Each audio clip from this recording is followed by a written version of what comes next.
The Resident Evil series has always been a mainstay of the survival horror genre, giving you a tense single-player narrative and lots of zombie shooting. So when Capcom announced over 2 years ago that it had plans to take the game online, fans didn't really seem to know what to expect. Maybe a massive city teeming with zombies and players young and old fighting the good fight against them?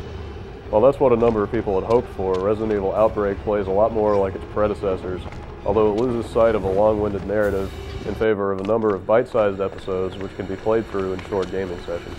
In each section of the game, you can choose from 8 characters to play as. These range from Kevin, the police officer, who begins with a handgun, to Alyssa, the reporter, who can pick locks.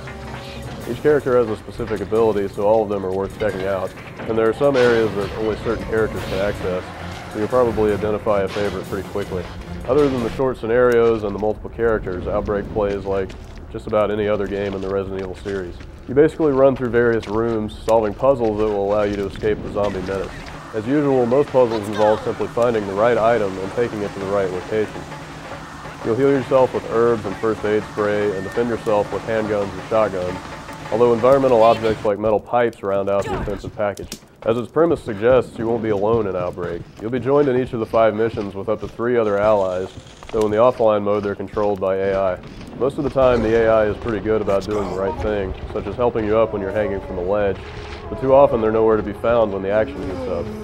However, when they are around, they're pretty good at watching your back. When you're playing online, your compatriots will be controlled by other humans, who ideally are smarter than the AI. However, even if they are, coordinating a true team effort is hamstrung by a very weak communication system.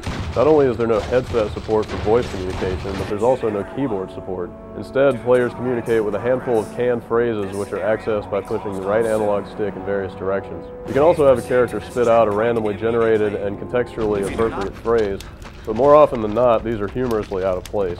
In the end, these communication limitations can cause the gameplay to devolve into players running confusedly off in various directions and dying alone.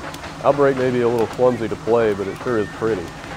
The real-time environments are full of rich detail, with many rooms looking distinct and easy to identify. The models, especially the player characters, feature a high level of detail and animate really well. The game sounds like what you'd expect from a game with a Resident Evil name, and the voice acting is just as campy and ham-fisted as ever before.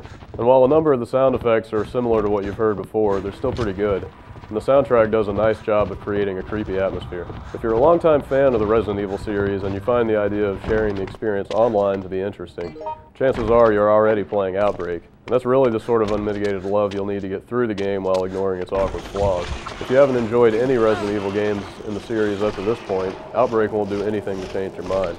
It's a pretty good game for staunch members of the Resident Evil audience, but it doesn't really do anything new for people who are already tired of the same old formula.